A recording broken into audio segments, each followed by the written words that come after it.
السلام علیکم ورحمۃ اللہ وبرکاتہ۔ میں سارا دن مزدوری کر کے رات کو گھر لوٹتا تو بیوی میری کنواری بہن اور ماں کی برائیاں شروع کر دیتی۔ میرے لیے کھانا کھانا بھی مشکل ہو جاتا۔ کچھ عرصے تک ایسے ہی چلتا رہا اور پھر ایک دن تنگ آ کر میں اپنی بیوی کو لے کر علیحدہ ہو گیا اور پلٹ کر اپنی بیوہ ماں اور کنواری بہن کو ایک بار بھی نہ پوچھا۔ پھر میری بیوی کے پاس حمل ٹھہرا اور اس نے خوبصورت بیٹے کو جنم دیا، لیکن بچے کو گود میں لیتے ہی وہ پھوٹ پھوٹ کر رونے لگ گئی اور ایک ایسی بات کہی کہ میرے قدموں تلے سے زمین نکل گئی۔ کہنے لگی، کہیں تمہاری طرح میرا بیٹا بھی ہمیں۔ کل رات سے ہی میری بیوی کی طبیعت شدید خراب ہو گئی تھی اور میری جان پر بن آئی تھی۔ سیٹھ صاحب کو فون کر کے کہہ دیا کہ ایمرجنسی ہے اور سیدھا اسے لے کر ہسپتال پہنچ گیا تھا۔ وہاں پہنچتے ہی ڈاکٹر نے اسے ایڈمٹ کر لیا اور مجھے کہہ دیا کہ پیدائش کا وقت قریب ہے، آپ کو صبر سے کام لینا ہوگا۔ میں پریشانی کے عالم میں ادھر سے ادھر ٹہلتا رہا، بار بار لیبر روم کی طرف دیکھتا کہ ابھی تک کوئی خبر کیوں نہیں آئی۔ یہ لمحہ انتہائی تشویشناک ہونے کے ساتھ ساتھ انسان کا دل دہلانے کے لیے کافی ہوتا ہے۔ ایک ایک لمحہ گراں گزرتا ہے اور جلد خوشخبری سننے کے لیے کان ترس جاتے ہیں۔ میرے ساتھ بھی یہی سب کچھ ہو رہا تھا۔ میری بیوی مجھے بے حد عزیز تھی اور اب تو وہ مجھے ایک اولاد کا تحفہ بھی دینے والی تھی۔ صبح سے شام ہو گئی اور میری بے چینی میں اضافہ ہوتا چلا گیا۔ اسی دوران دروازہ کھلا اور نرس نے مجھے جو خوشخبری سنائی اسے سنتے ہی میری آنکھوں سے آنسو رواں ہو گئے جو رکنے کا نام ہی نہیں لے رہے تھے۔ میں نے کانپتے ہاتھوں سے نرس کے ہاتھ سے اپنا ننھا منا سا بیٹا لے لیا۔ میری بیوی نے ایک خوبصورت سے گول مٹول سے منّے کو جنم دیا اور اسے دیکھتے ہی میرا دل محبت سے بھر گیا۔ اولاد کی محبت کیا ہوتی ہے وہ آج میں جان گیا تھا۔ میں نے نرس سے اپنی بیوی کے بارے میں دریافت کیا تو اس نے مجھے تھوڑی دیر کے بعد ملنے کی اجازت دے دی۔ تب تک میں اپنے بیٹے کو گود میں لیے بیٹھا رہا تھا۔ کبھی میں اس کی انگلیاں چومتا تو کبھی اس کے ماتھے پر بوسہ دیتا تو کبھی اس کا پورا وجود اپنے سینے میں ڈھانپ لیتا۔ وہ مجھے اس قدر پیارا لگ رہا تھا کہ اس سے نظر ہٹنے کا نام ہی نہیں لے رہی تھی۔ اسی دوران نرس نے مجھے ملنے کا اشارہ کیا۔ میں فوراً سے اپنی بیوی کی طرف بڑھا، لیکن اس کے چہرے پر خوشی کا شائبہ تک نہیں تھا۔ اس کا اترا ہوا چہرہ دیکھ کر میں پریشان ہو گیا۔ کیا ہوا، تم اس قدر اداس ہو؟ تم تو اس دن کا بڑی بے صبری سے انتظار کر رہی تھی، لیکن اب تمہارے منہ پر 12 کیوں بج رہے ہیں؟ وہ بس چپ چاپ رہی، خالی خالی نگاہوں سے مجھے دیکھنے لگ گئی اور اچانک زار و قطار رونا شروع ہو گئی تھی۔ اس کے رونے میں تیزی آ گئی۔ میں نے فوراً سے بڑھ کر اسے گلے سے لگا لیا اور کہا، تم رو کیوں رہی ہو؟ مجھے وجہ تو بتاؤ، میرا دل بے حد پریشان ہو رہا ہے۔ تب اس نے روتے ہوئے مجھے جو کچھ کہا اسے سن کر میں اپنی جگہ جم سا گیا تھا۔ ایسا لگ رہا تھا جیسے میری روح میرے جسم سے پرواز کر گئی ہے اور میں وہیں کھڑا رہ گیا ہوں۔ اس نے بات ہی ایسی کی تھی کہ میری سوچ کا زاویہ ہی بدل گیا اور میں اسی حوالے سے سوچنے لگا۔ اس کی بات میں ذرا برابر بھی شک نہ تھا۔ اس کی بات نے میرے اوسان ہی خطا کر دیے اور میں جو ابھی تھوڑی دیر پہلے خوش تھا، ایک دم سے پھر میرے پورے وجود پر اداسی چھا گئی تھی۔ میری آنکھوں میں بھی آنسو تیرنے لگ گئے تھے۔ میری بیوی پھوٹ پھوٹ کر رونے لگ گئی۔ اس نے ابھی تک اپنے بیٹے کو گود میں نہیں اٹھایا تھا۔ بس ایک ہی بات مجھ سے بار بار کہے چلے جا رہی تھی کہ اس کی یہ بات میرے جسم کو چیر کر دو ٹکڑے کر دینے کے مترادف تھی۔ میں وہیں بیٹھ کر پرسوچ نگاہوں سے خلا میں دیکھنے لگ گیا تھا۔ اب مجھے کیا کرنا چاہیے تھا؟ جو کچھ میں نے کیا تھا شاید وہ قابل معافی نہ تھا، یا جو کچھ میری بیوی نے کر دکھایا وہ کسی طور معافی کے لائق ہی نہیں تھی۔ میرا سر چکرانے لگا اور میں اپنے چکراتے سر کو آنسوؤں بھری آنکھوں سے تھاما۔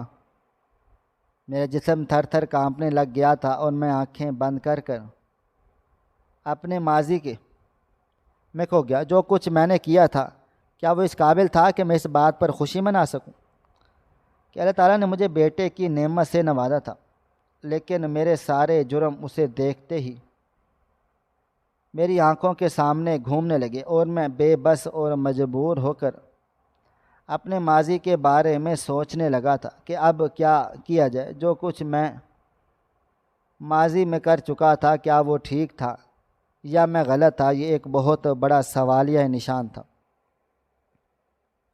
میں عادل حسین اپنے والدین کا اکلوتا بیٹا تھا۔ میرے والد حسین صاحب نیک نمازی اور پرہیزگار انسان تھے۔ انہوں نے میری اچھی تعلیم و تربیت میں کوئی کسر نہ چھوڑی۔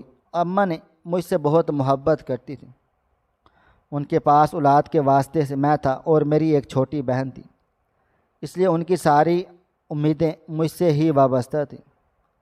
ابھی میں چھوٹا تھا، صرف 10 سال کا، کہ میرے والد صاحب کا انتقال ہو گیا۔ والد صاحب کے انتقال کے بعد ہماری زندگی کے برے دن شروع ہو گئے۔ ہمارے چچا نے ہمیں گھر سے نکال دیا یہ کہہ کر کہ اب تمہاری ماں بیوہ ہو گئی ہے، اس لیے اس کے یہاں پر رہنے کی کوئی جگہ نہیں بنتی، وہ اپنے میکے واپس چلی جائے۔ اماں بہت زیادہ روئی، لیکن کسی نے اس کی کوئی بات ہی نہ سنی اور ہاتھ پکڑ کر گھر سے باہر کو نکال دیا۔ ابو چلے گئے تھے تو سب نے منہ پھیر لیا۔ میں بہت اچھے اسکول میں تعلیم حاصل کر رہا تھا، لیکن میری تعلیم ادھوری رہ گئی۔ کھانے پینے کے لالے پڑ گئے، ایسے میں پڑھائی پر کہاں سے توجہ دی جاتی۔ امی جان اکیلی تھیں، ان کے ماں باپ ان کے بچپن میں ہی انتقال کر گئے تھے۔ اب ان کے شوہر جیسے سایہ بھی برقرار نہ رہا تو وہ بالکل چپ چاپ ہو کر رہ گئیں۔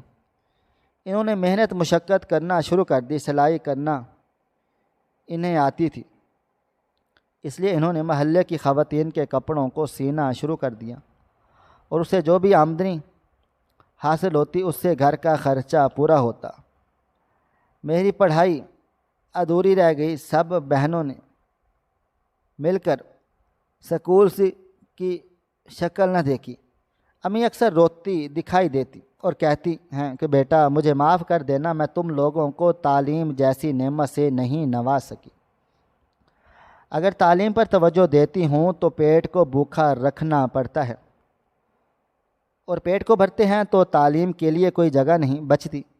دونوں میں سے کسی ایک کو چننا ہے، زندہ رہنے کے لیے تو پیٹ کو ہی چنا جاتا ہے۔ مجھے معاف کر دینا میرے بچوں۔ وہ اکثر بلک بلک کر رو دیتی اور کہتی کہ تمہارے باپ کا خواب تھا کہ وہ تمہیں اپنے جیسا ایک نیک انسان بنائے اور تعلیم دلوائے، کہ تعلیم انسان میں شعور پیدا کرتی ہے، لیکن میرے بچوں تمہاری ماں اس قابل نہیں کہ تمہیں یہ سب کچھ دے سکے۔ کیا تم لوگ مجھے معاف کر دو گے نا؟ امی کے کہنے پر میں نے سرکاری اسکول میں داخلہ لے لیا، لیکن وہاں پڑھائی کے جو حالات تھے وہ نہ پڑھنے کے برابر ہی تھے۔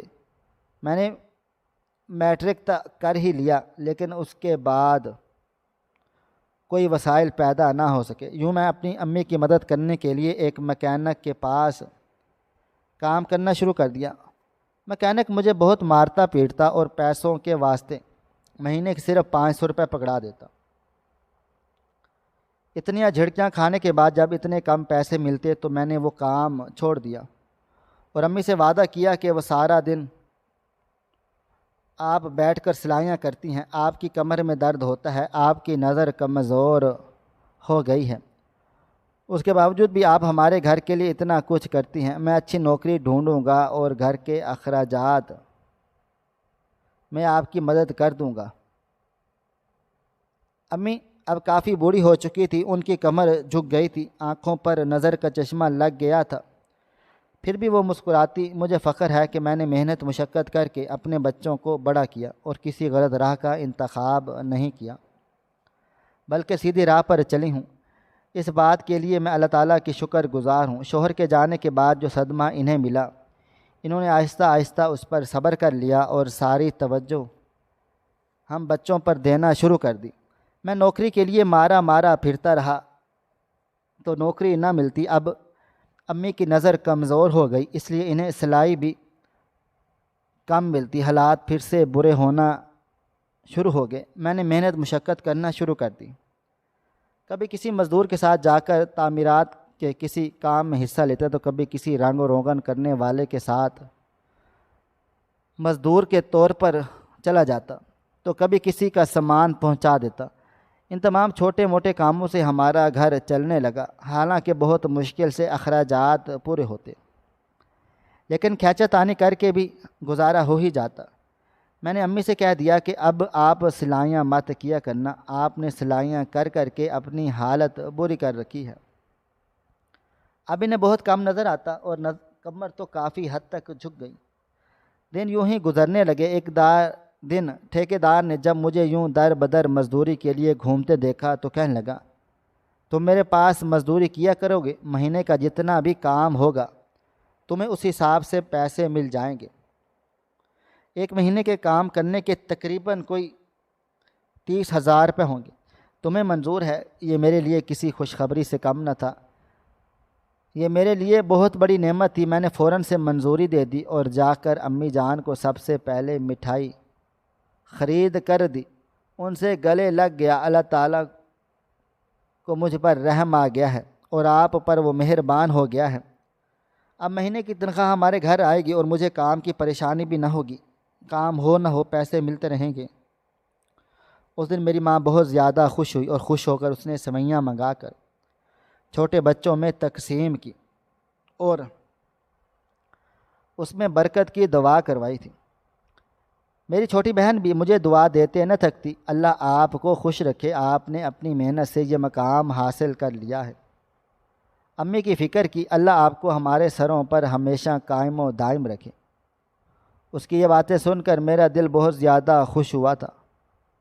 وہ میری چھوٹی بہن تھی، میں نے اس سے بہت زیادہ محبت کرتا تھا۔ دن گزرنے لگے، ٹھیکیدار کو میرا کام پسند آ گیا۔ میں محنت و مشقت کرنے والا انسان تھا تو اس نے میری تنخواہ بڑھا دی۔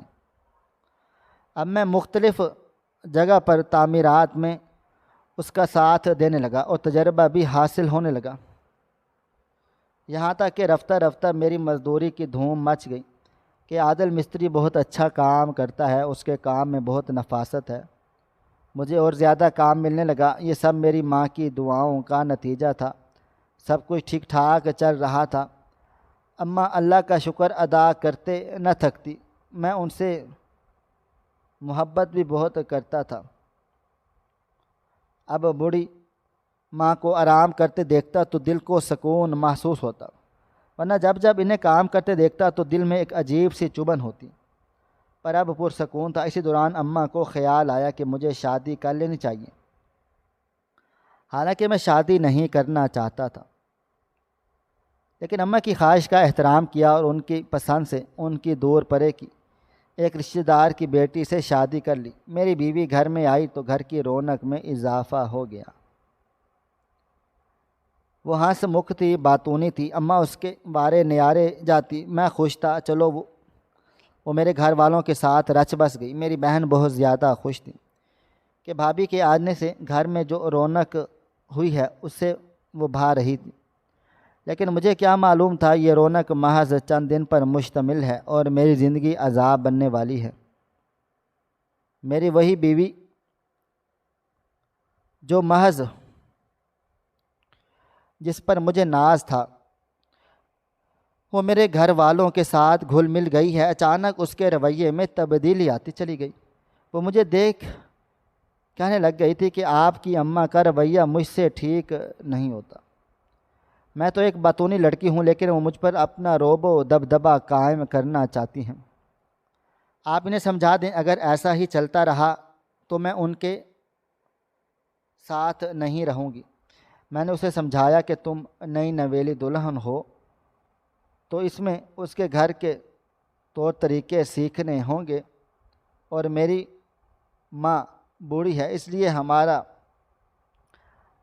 بڑا کرنے کے لیے بہت زیادہ محنت کی ضرورت ہے۔ ہمیں محنت اور مشقت سے پالا پوسا ہے، چنانچہ تم اپنے رویے پر توجہ دو۔ اس نے میری بات سن کر سر جھکا دیا۔ کچھ دن ٹھیک گزر گئے تو اب وہ روز کوئی نہ کوئی شکایت کرنے لگ جاتی۔ کبھی کہتی اماں مجھے کھانا نہیں بنانے دیتی، کبھی کہتی ہے کہ تمہارے ہاتھ میں ذائقہ نہیں ہے، اور کبھی کہتی ہے کہ میرے دھلے ہوئے کپڑوں میں سے نقص نکالتی ہیں تو میل ٹھیک سے نہیں نکالتی، وغیرہ وغیرہ۔ کبھی کہتی ہے تمہاری بہن بار بار میرے کمرے میں آ کر بیٹھ جاتی ہے اور اسے اپنی ملکیت سمجھنے لگتی ہے، ہر چیز میری استعمال کرتی ہے۔ اب جب میں بھی گھر پر کام سے واپس آتا اور وہ کھانے بیٹھتا تو اس کی باتیں شروع ہو جاتی ہیں۔ ایک دو بار تو میں نے اسے سمجھایا، اور باقی دفعہ میں نے اسے پیار سے پوچھا کہ واقعی میں ایسا ہے، تو وہ حیران و پریشان رہ گئی کہ تمہیں کیا ہو گیا ہے، اپنی بیوی کی باتوں پر یقین کر کے اپنی کنواری بہن اور بیوہ ماں پر شک کر رہے ہو؟ ایسا کچھ بھی نہیں ہے۔ وہ سارا دن اپنے کمرے میں بند پڑی رہتی ہے، میں ذرا سا اسے کچھ کام کا کہہ دوں تو منہ پھلا کر اپنے کمرے میں بند ہو جاتی ہے۔ تم آتے ہو تو باہر نکلتی ہے، نہ گھر کا کوئی کام کاج کرتی ہے، نہ ہی ہمیں کرنے کی دیتی ہے۔ اس کی یہ بات سن کر میں سوچ میں پڑ گیا اور کمرے میں چلا گیا۔ وہ الگ تصویر بنا رہی تھی، کہنے لگی آپ کی ماں اور بہن کی ساری باتیں میں نے سن لی ہیں، انہوں نے میرا جینا حرام کر کے رکھا ہوا ہے، اگر ایسا ہی چلتا رہا تو میرا یہاں رہنا بالکل بیکار ہے۔ ان لوگوں کو میری قدر ہی نہیں ہے۔ میں ان دونوں کے درمیان الجھ کر رہ گیا۔ ایک طرف بیوی تھی جو جان سے پیاری تھی، اور دوسری طرف ماں تھی جسے چھوڑنے کا کبھی میں سوچ بھی نہ سکتا تھا، اور نہ ہی کنواری بہن کو اکیلا کر سکتا تھا۔ میں ہی واحد سہارا تھا۔ ایسا کیسے ہوتا کہ میں نے چھوڑ دوں، اور روز یہی ہونے لگا۔ میں جیسے ہی گھر پر انتہائی محنت اور مشقت کے بعد تھکا ہارا لوٹتا اور چاہتا کہ بیوی میری خدمت کرے، مجھ سے اچھی اچھی باتیں کرے، میرا دل بہلائے، الٹا وہ میری ماں اور بہن کی برائیاں کرنا شروع کر دیتی۔ شروع میں تو میں نظر انداز کرتا رہا، برداشت کرتا رہا، لیکن اسے میری ماں سے اور بھی زیادہ مسئلے ہوتے چلے گئے۔ البتہ امی اور بہن کی طرف سے ایسی کوئی بات نہ تھی۔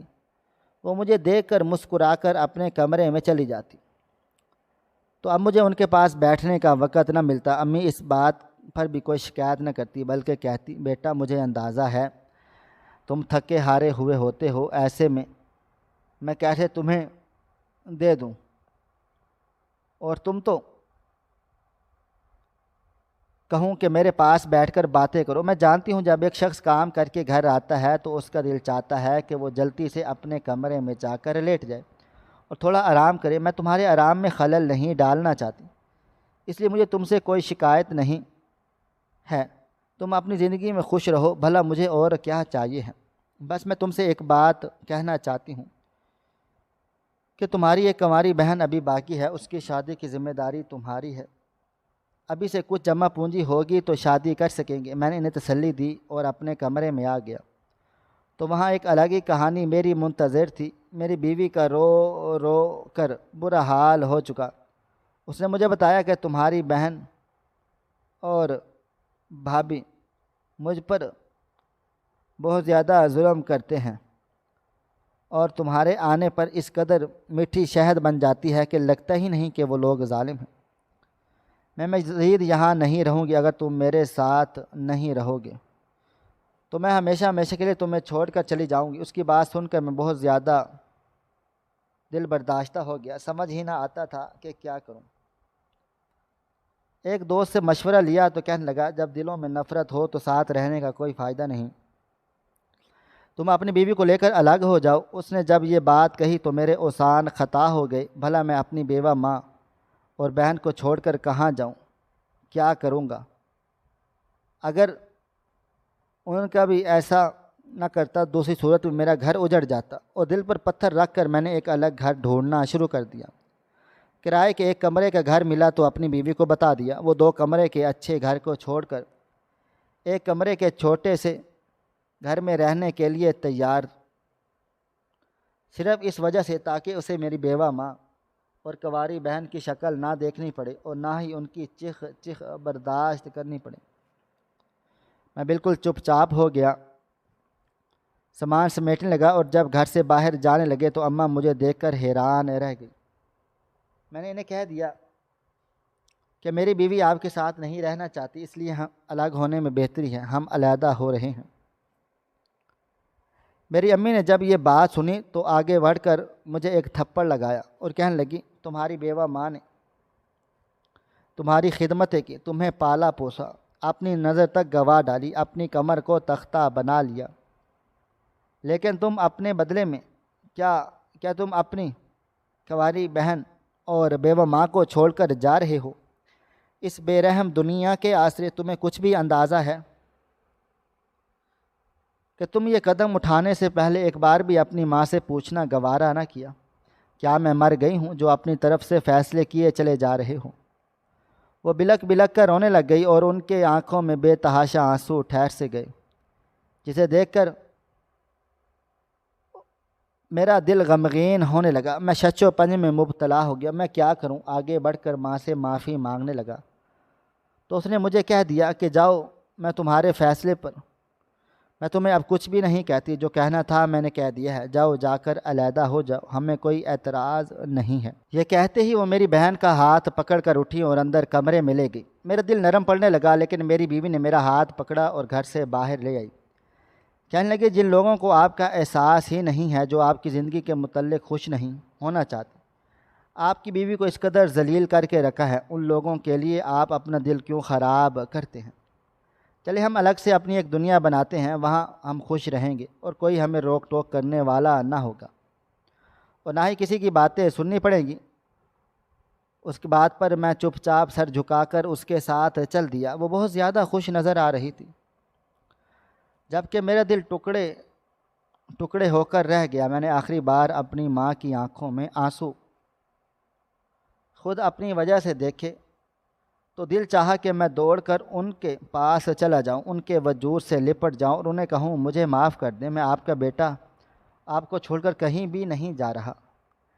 لیکن میری بیوی نے میرا دماغ خراب کر کے رکھ دیا تھا اور مجھے میرے گھر والوں کے خلاف کر دیا۔ ان کی برائیاں کر کر کے اس نے میرے دل میں ان کے لیے نفرت پیدا کر دی، اس لیے میں وہیں اپنی جگہ پر کھڑا رہ گیا۔ دن یوں ہی گزرنے لگے۔ مجھے علیحدہ ہوئے پورے 2 ہفتے ہو گئے، اور ان 2 ہفتوں میں نے پلٹ کر اپنی ماں اور کنواری بہن کو یہ نہ پوچھا کہ وہ کس حال میں ہے، کیا کر رہی ہے، کیا کھاتی ہے، کیا پیتی ہے، ان کے پاس گھر خرچے کے لیے پیسے بھی ہیں یا نہیں۔ لیکن میں اس قدر بے حس اور خود غرض ہو گیا کہ ایک بار بھی ان سے ملنے نہ گیا۔ میری بیوی نے مجھے صاف منع کر دیا تھا کہ اب ان لوگوں سے تعلق رکھنے کی بجائے کوئی ضرورت نہیں ہے۔ میں نے اس کی بات کو پتھر پر لکیر سمجھ کر عمل کیا، حالانکہ میرا دل بے حد خالی تھا، لیکن میں اس پر ایک خول چڑھائے ہوئے تھا جسے صاف اور واضح طور پر نظر آتا تھا کہ میں خوش ہوں، جبکہ ایسا ہرگز نہ تھا۔ میں ایک محنت مزدوری کر کے تھکا ہارا گھر لوٹتا تو دیکھا بیوی بے ہوش پڑی ہے۔ اسے دیکھ کر میرے رونگٹے کھڑے ہو گئے۔ میں نے فوراً سے قریبی ڈاکٹر کو گھر کے اندر بلایا۔ انہوں نے چیک اپ کیا، دیکھا تو بولے، یہ حاملہ ہے، آپ ان کا دھیان رکھیں، انہیں اچھی خوراک دیں، اچھا کھانا دیں تو سب ٹھیک ہو جائے گا۔ یہ خبر میرے لیے میری اداسی کے لمحوں میں ایک تازہ ہوا کے جھونکے کی مانند ثابت ہوئی اور میں خوشی سے اچھل پڑا۔ میں اب اپنی بیوی کا بے حد خیال رکھنے لگا اور بیوی کا خیال رکھتے ہوئے یہ بات بھول گیا کہ میری بیوہ ماں، جسے کمر کا مسئلہ ہے، جن کی آنکھوں کی نظر کم ہو چکی ہے، وہ جھک کر چلتی ہے، اب سہارے کے بغیر چل نہیں سکتی، اور اپنی کنواری بہن جس کی ذمہ داری مجھ پر تھی، جس کی مجھے شادی کرنی تھی، میں اکیلا چھوڑ کر آ گیا ہوں اور پلٹ کر ان کی خیر خبر بھی نہ لی۔ میں کس قدر ظالم تھا، کاش میں ظالم نہ ہوتا، کاش میں ہر چیز کا حساب کتاب رکھتا، لیکن میں نے تصویر کا ایک رخ دیکھ کر اس پر یقین کر لیا اور دوسرے رخ کی طرف دیکھنا گوارا بھی نہ کیا۔ یہی میری حقیقت تھی اور میں اپنی خوشی میں اپنی ماں اور کنواری بہن کا غم تک بھول گیا، ان کا اکلوتا سہارا جو ان کا بھائی تھا، جو ان کا جوان بیٹا تھا، اور ان سے ہمیشہ کے لیے دور ہو گیا۔ نہ صرف دور ہوا بلکہ پلٹ کر پوچھا بھی نہیں۔ بچے کی پیدائش کے دن قریب آ رہے تھے، میرا دل خوشی سے کھل رہا تھا، یہاں تک کہ ایک دن بیوی کی طبیعت شدید خراب ہو گئی، ہسپتال لے کر جانا پڑا۔ کافی دیر سولی پر لٹکے رہنے کے بعد جس خبر نے میرے دل میں خوشی کا احساس بھرا، وہ یہ خبر میرے یہاں تک کہ خوبصورت بیٹے نے جنم لیا ہے۔ یہ سن کر میں رونے لگا۔ یہ خوشی کے آنسو تھے جو اپنے بیٹے کو دیکھ کر میں آنکھوں سے بہنے لگ گئی۔ میں فوراً سے اپنی بیوی کی طرف بڑھا، لیکن وہ خاموش تھی، بے حد خاموش، بس مجھے خالی خالی نگاہوں سے دیکھتی رہتی۔ اس نے بچے کی طرف ایک نظر ڈالنا بھی گوارا نہ کیا۔ میں نے جب اس سے پوچھا کہ تم کیوں اداس ہو تو وہ اونچا اونچا رو کر کہنے لگی، ہمارا بیٹا پیدا ہوا ہے، مکافات عمل پیدا ہوا ہے، تم دیکھ نہیں رہے؟ یہ مکافات عمل ہے، ہمارے گھر بیٹا آیا ہے، یہ بیٹا بھی ہمیں اس طرح گھر سے نکال دے گا جیسے تم نے اپنی ماں کو اور اپنی بہن کو بھول کر اپنا گھر بسا لیا ہے۔ اس کی بات نے میرے دل کے ٹکڑے ٹکڑے کر دیے۔ اس نے مجھے روتے ہوئے بتایا، تمہاری ماں اور بہن کو مجھ سے کوئی شکایت نہ تھی، ان کا رویہ مجھ سے بالکل ٹھیک ٹھاک تھا، لیکن میں ہی ان لوگوں کے ساتھ نہیں رہنا چاہتی تھی۔ پرائیویسی کے خیال سے ہر روز تمہارے کان بھرتی رہتی، یہاں تک کہ الگ ہو کر گھر حاصل کر لیا تھا۔ لیکن آج بیٹے کی خوشی کی پیدائش کی خبر سن کر میرا دل بے حد خون کے آنسو رو رہا۔ میں نے تو اپنے مکافات عمل کی پیدائش میں مدد دی، یہ ہمارا بیٹا نہیں، ہمارے اعمال کا نتیجہ ہے، یہ بڑا ہوگا، ہمارے ساتھ وہی سب کرے گا جو تم نے اپنی ماں اور بہن کے ساتھ کیا۔ یہ کہتے ہی وہ پھوٹ پھوٹ کر رونے لگ گئی۔ میری حالت ایسی ہو رہی تھی جیسے کاٹو تو بدن میں لہو نہیں۔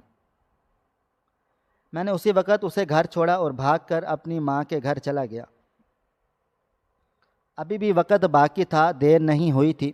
میں دل ہی دل میں یہی ارادہ لے کر جیسے گھر میں داخل ہوا، یوں تو یہ دیکھ کر حیران و پریشان رہ گیا، وہاں بہت سارے لوگ جمع تھے۔ میں تھر تھر کانپنے لگا، کیا سچ میں کوئی مجھے دیر ہو گئی ہے؟ اس آدمی کو دیکھ کر رہ گیا، امی کو کچھ ہوا تو نہیں؟ خیال آتے ہی میں ہجوم کو چیرتے ہوئے، بھاگتے ہوئے، دوڑتے ہوئے اندر کو داخل ہوا۔ جیسے ہی سامنے نظر پڑی تو میرے منہ سے ایک بلند چیخ برآمد ہوئی، ایک زوردار چیخ جس نے میرے پورے وجود کو اپنے احاطے میں لے لیا۔ میری ماں کفن میں میرے سامنے لیٹی ہوئی تھی اور میری بہن اس کی موت کے سرہانے صدمے سے چور، بس خالی خالی نگاہوں سے کبھی امی جان کو دیکھتی تو کبھی خالی دروازے کو دیکھتی، اسے جیسے میرا انتظار کر رہی ہوں۔ مجھے دیکھ کر اس کی آنکھوں میں کوئی احساس نہ ابھرا، وہ جیتے جی مر چکی تھی، زندہ لاش بنی بیٹھی تھی، اسے میت کے سہارے کی ضرورت تھی۔ لیکن میں یہ سرانے اپنا ماتم بنا رہی تھی اور میں وہیں بیٹھ کر زمین پر سر مارنے لگا۔ میرا غم اتنا بڑا تھا کہ مجھے تو ان سے معافی مانگنی چاہیے تھی، لیکن وہ تو خاموشی سے چلی گئی تھی۔ میں نے پورا 1 سال ان سے رابطہ نہ کیا، وہ کس حال میں ہیں، کیسے رہیں، مجھے کچھ پتہ نہ چلا۔ آج جب میں بھاگتا دوڑتا ان کے پاس گیا تو یہ سچ میرے سامنے تھا کہ وہ ہمیشہ ہمیشہ کے لیے مجھ سے روٹ کر چلی گئیں اور مجھ سے بات تک نہ کی۔ میں سب کا ذمہ دار تھا۔ میں دیوار میں سر زور زور سے ٹکرا کر رونے لگا۔ لوگ مجھے دیکھنے لگے، رش کرنے لگے، اپنی ماں سے کس قدر محبت کرتا تھا اس میں کوئی شک نہیں تھا، لیکن میری محبت نفرت میں بدل گئی تھی۔ میں نے اپنی ماں بہن دونوں کو اکیلے چھوڑ کر اپنی الگ دنیا بسا لی، اور آج جب مجھے شدت سے احساس ہوا کہ اللہ پاک نے میرے گھر بیٹا پیدا کر کے مجھے جو پیغام دیا ہے اسے میں پورا کروں، یہاں آ کر پتہ چلا کہ وقت ہی ختم ہو گیا ہے، میرے پاس وقت ہی نہیں بچا، اور میری ماں مجھ سے روٹ کر اس دنیا سے رخصت ہو گئی ہے۔ مجھ سے بدنصیب بیول بھی کوئی ہوگا جس کی بیوہ ماں نے زمانے بھر کی سختیاں جھیلی، جس کی بیوہ ماں نے زمانے بھر کی سختیاں جھیلیں، پھر پال پوس کر بڑا کیا، اور جب میرا وقت آیا تو میں انہیں سنبھالوں تو انہیں میں نے اپنی بیوی کی باتوں میں آ کر اکیلا چھوڑ دیا۔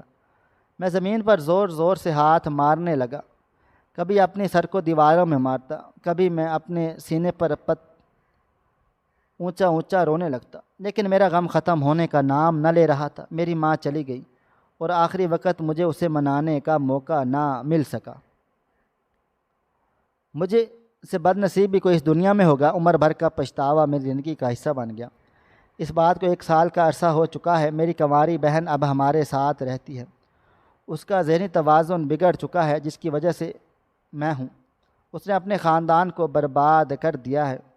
میری بیوی اب مجھ سے نظریں ملانے کے قابل نہیں رہی، اور میں نہ ہی اس سے بات چیت کرتا ہوں۔ اصل قصوروار تو میں تھا، جس نے اچھی طرح بات کو نہ سمجھا، نہ اچھی طرح حل پیش کیا۔ اپنے بیٹے کی خاطر جب میں اس کو دیکھتا ہوں تو اپنی ماں کی میت مجھے نظر آتی ہے۔ جیسے جیسے وہ بڑا ہوتا جا رہا ہے، میرے دل میں خوف بھی پلتا جا رہا ہے کہ کہیں وہ واقعی میرا مکافات عمل نہ بن جائے۔ ماں کی قبر پر روز جاتا ہوں، روز اسے معافیہ مانگتا ہوں کہ اس کی قبر کی خاک اپنے سر میں لگاتا ہوں، لیکن مجھے سکون نہیں ملتا۔ آپ سب لوگ دعا کریں مجھے سکون مل جائے اور میں اپنی زندگی کے بچے کھچے دن سکون سے گزار سکوں، اپنی کنواری بہن کا سہارا بن سکوں جو اپنا دماغی توازن کھو بیٹھی ہے۔ ان سب چیزوں کا ذمہ دار میں ہوں۔ کاش میں اب اپنی ماں اور بہن کی باتوں پر دھیان دیتا تو آج یہ سب کچھ نہ ہو پاتا۔